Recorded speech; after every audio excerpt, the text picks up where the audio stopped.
Escale, un magazine hebdomadaire de la Radio des Nations Unies. Escale. Bonjour à tous et à toutes, au micro Florence Westgard. Cette semaine dans Escale, nous reviendrons sur la journée de l'environnement, célébrée chaque année le 5 juin, avec pour thème en 2017, rapprocher les gens de la nature. Des étudiants du réseau des écoles associées de l'UNESCO vont nous montrer comment nous pouvons tous jouer un rôle pour protéger notre seule et unique maison. Restez à l'écoute.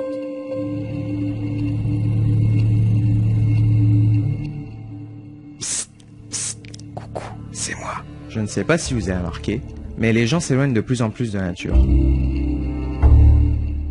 C'est Zachary Lambert, il a 16 ans et a été étudiant au collège Vincent van Gogh de Blénaud, les Pont-à-Mousson en France, un des collèges du réseau des écoles associées de l'UNESCO.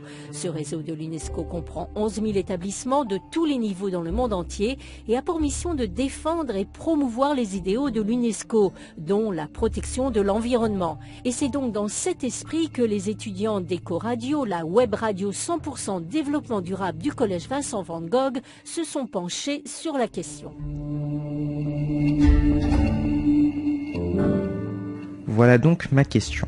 Qu'est-ce qui pourrait rapprocher les gens et la nature? Eh bien, des activités par exemple. De la simple balade en forêt, au camp de scout, en passant par de la randonnée. Bien entendu, le mieux serait de se couper de toute technologie, ou du moins en faire abstraction pour profiter du chant des grillons, des cigales, du gazouillement mélodieux des oiseaux, pour admirer des formations végétales ou géologiques. Personnellement, la plupart des endroits où je rêve d'aller sont dans ma liste à cause de la nature. La Nouvelle-Zélande pour ses monts et vallées, au Sahara pour ses 1001 dunes, ou bien en Asie ou en Amérique du Sud pour la jungle luxuriante. Malheureusement, la délaissation de la nature par l'homme est souvent à l'origine d'un saccage écologique, comme la déforestation en Amazonie ou l'exploitation minière qui dégrade tout en Alaska. Je n'ai que 16 ans, mais je veux voir cette nature que l'homme oublie de plus en plus. Je n'ai que 16 ans, et j'ai peur de ne pas pouvoir voir des merveilles de la nature que l'homme aura anéanties, comme la mer d'Aral, la banquise, ou certains atolls que la montée des eaux submergera.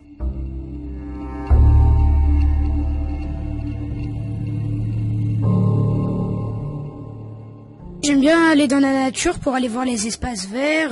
Je trouve ça vraiment beau. Et aussi, j'aime bien aller dans la nature pour faire du VTT. On peut faire des balades, c'est joli, on peut faire des trucs avec ses amis. Selon l'UNESCO, l'éducation au développement durable et à la protection de la nature doit être guidée par l'environnement dans lequel on vit. Dans cette optique, différentes initiatives sont entreprises pour améliorer l'environnement scolaire. Certaines en créant des jardins scolaires, des plantations ou encore des plans d'eau pour observer la biodiversité. Le projet d'action globale de l'éducation au changement climatique du réseau aide donc les élèves à mieux comprendre les causes et les conséquences du changement climatique et en les préparant à vivre avec les impacts de ce changement et les encourager à adopter des styles de vie plus durables, comme l'explique Sabine Detzel, coordinatrice internationale du réseau des écoles associées de l'UNESCO, au micro d'Emma Martin et Matteo Droguet. Nous avons pensé que c'était un thème, le changement climatique, qui ces dernières années a vraiment pris énormément d'ampleur et de place parce que c'est devenu quelque chose que tout un chacun peut observer. Nous voyons qu'il y a des phénomènes climatiques et des catastrophes qui s'accentuent et donc c'est quelque chose qui préoccupe tout le monde et nous avons pensé que ce serait un bon point d'entrée pour que chacun, chaque élève, chaque enseignant comprenne que non seulement ça nous concerne tous, mais que nous sommes tous capables de faire quelque chose à notre niveau pour améliorer la situation et changer les choses. Donc ça, c'est l'objectif de ce projet et je crois que avec les outils que nous avons mis en place et avec la méthode que nous avons proposée, que ce soit vraiment au niveau de chaque école qu'un comité se crée, que les élèves s'expriment, qu'ils contribuent à la fois à faire le diagnostic de leur école, d'observer ce qui est bien et ce qui n'est pas bien et à partir de là de développer des idées de projets et de les mettre en œuvre, que ça permet vraiment cette prise de conscience et aussi d'apprendre ce qu'on peut faire et comment on peut protéger l'environnement et changer les choses et inspirer les autres.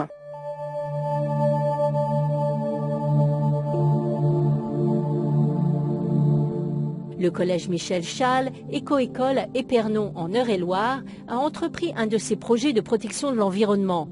Au micro de Théa Ortiz et Ambre Contal d'Éco-Radio, les élèves expliquent pourquoi ils ont décidé de nettoyer les bords de la rivière. Les automne, on avait nettoyé la cour B et les bords de la rivière avec notre prof de sport, Monsieur Lémio. Nettoyer le même chemin qu'on empruntait pour aller en sport. On a remarqué que c'était quand même très sale et qu'on passait par là tous les jours. Donc on avait fait ça pour sensibiliser les élèves. Donc on avait trouvé toutes sortes d'objets assez insolites. Et après, tout ce que nous avions ramassé, nous avions été choqués par tout ce que nous avons trouvé. Mais surtout, pourquoi on a nettoyé le chemin qu'on prenait pour aller en sport, c'était surtout parce qu'en fait, on se disait, waouh, c'est quand même vachement sale et il n'y a personne qui fait quoi que ce soit pour le nettoyer pour qu'il soit moins sale. Avez-vous trouvé des objets autres que naturels ? Donc on avait trouvé plein d'autres objets, donc il y avait aussi des couches, on n'y pensait pas du tout trouver ça. Dans la cour B, il y avait des cartes qu'on retrouvait d'élèves de 1999.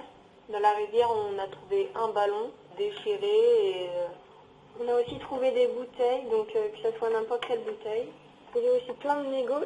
Votre nettoyage a-t-il servi à quelque chose ? Oui, je pense pour ma part que ça a servi à quelque chose, surtout pour sensibiliser, pour montrer aux gens que là c'est devenu plus propre qu'avant et qu'avant quand même c'était assez sale et que finalement on regardait pas forcément ça et qu'on passait par là tout le temps pour faire quoi que ce soit. La rivière est-elle restée propre pour l'instant ? Non, c'est pas resté propre, ça a quand même énormément changé ce moment, mais avec le temps il y a plus de gens qui sont passés. Et donc, il y a plus de gens qui ont pu jeter des chewing-gums, des mégots et toutes sortes de déchets. Ça vous fait oublier tout ce qui s'est passé. Enfin, ça enlève tous les côtés négatifs et positifs. Donc, on ne pense plus beaucoup à grand-chose. Pour avoir l'air frais, je trouve que, moi personnellement, j'aime bien la nature, le paysage, les arbres. Mais les élèves ne se sont pas arrêtés là. Ils ont créé un passeport éco-citoyen qui permet aux jeunes de s'engager personnellement. Ça permet de s'engager à faire quelque chose. Moi, je me suis engagée à nettoyer ma rue. Et en fait, on fait une promesse et on dit que on va le faire régulièrement. Et donc, à l'intérieur, il y a marqué ce qu'on va faire. À quoi sert cet objet ? Donc, le passeport, c'est un engagement d'abord. Donc, c'est une promesse qu'on dit et qu'on fait, bien sûr. Après, on le fait signer par la famille. Donc, ça veut dire que aussi ils vont faire plus attention. On peut faire signer par une entreprise. Il y a aussi la mairie, l'école, donc l'établissement, et on peut aussi faire signer ça par des associations. Quel engagement avez-vous pris ? Donc moi pour ma part j'ai pris l'engagement de jeter tout déchet que je vois à la poubelle et à inciter les gens à faire plus attention à l'environnement. Donc moi, mon engagement, c'était de nettoyer ma rue. Je voulais rassembler tous les déchets qu'il y avait dans ma rue pour en faire un tas et sensibiliser les gens de ma rue à faire pareil et à tout mettre dans la poubelle. Sauf que, en fait, ça n'a pas trop marché parce que dans ma rue, on n'est pas beaucoup. Et du coup, je me suis dit que sur tout le chemin, quand j'allais à l'école, j'allais ramasser les déchets et j'allais tout mettre dans un tas pour sensibiliser les gens de ma rue à faire ça. Et un jour, j'ai même retrouvé un journal plastique qui était coincé dans les égouts et qui bloquait le circulement de l'eau. Et du coup, ça polluait énormément puisque les égouts pouvaient plus fonctionner. Donc moi, mon engagement, c'était récolter des fonds pour une association. Je me suis rendu compte en fait que c'était un peu trop dur. Du coup, je me suis redirigée sur ramasser les déchets dans ma rue et en fait les jeter dans les poubelles. Et puis je me suis rendu compte qu'il n'y avait pas assez de poubelles dans les rues et qu'il faudrait en mettre plus.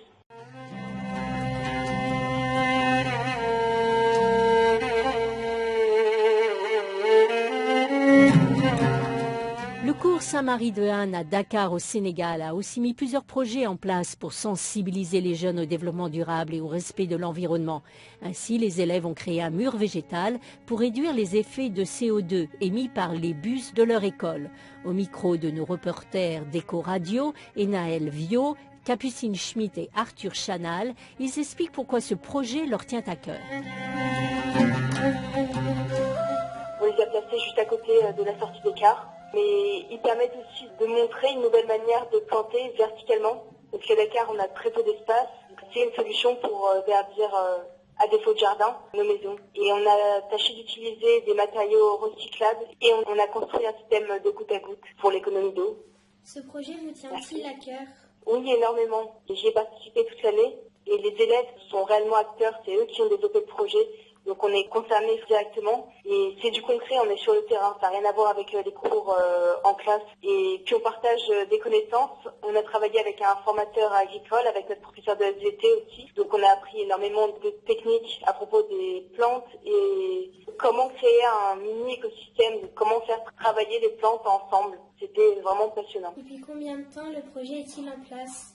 Alors dans l'école, plusieurs projets ont été mis en place pour sensibiliser les élèves. On a mis en place par exemple un bosquet qui est un environnement où les élèves peuvent passer leur pause par exemple et en contact direct avec la nature. On a aussi des murs verts. On a un jardin potager qui a été aussi mis en place au primaire pour sensibiliser les enfants dès leur plus petite classe à s'intéresser à la verdure et aux plantes. Dans les activités extrascolaires, on a un club citoyen qui apprend aux élèves à s'intéresser à leur communauté et à leur environnement. Ils apprennent à travailler ensemble, à mettre des projets en place qui peuvent aider à faire avancer la communauté dans la lutte contre le réchauffement climatique par exemple. On met en place plusieurs concours, conférences et des voyages aussi pour essayer un peu de s'ouvrir et de permettre aux élèves d'échanger avec l'extérieur. J'aime bien faire du vélo dans la nature. Dans la nature, on se sent bien, on entend les animaux, les oiseaux et voilà. C'est beau, mais avec la pollution, des fois, il y en a, c'est un peu moins beau. La nature, pour moi, ça sert à faire un décor dans le monde. Je sais pas, parce que s'il n'y avait pas de nature, il y aurait rien, quoi. Il y aurait pas de vie, il y aurait rien, quoi.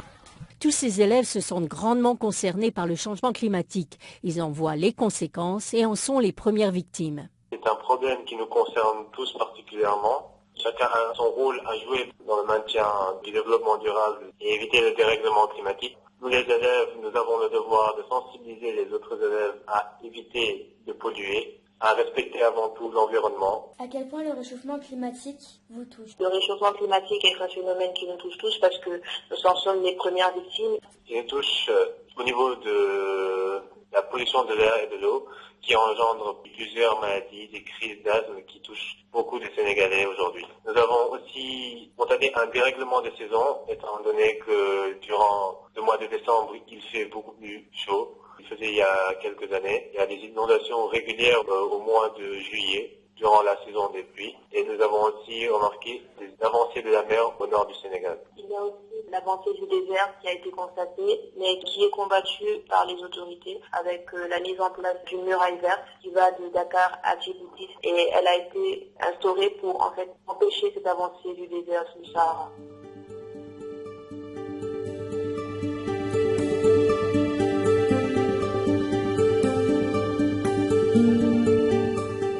Ces élèves sont donc engagés dans la protection de la nature et le respect de l'environnement. Que pouvons-nous tous faire pour nous rapprocher de la nature ? Écoutons en guise de conclusion la réponse de Zachary Lambert. Ouvrez la fenêtre et cherchez à percevoir le bruit de la nature en ville, à la campagne, partout. Sur ce, je vous laisse, chers auditeurs, et bonne écoute de la nature.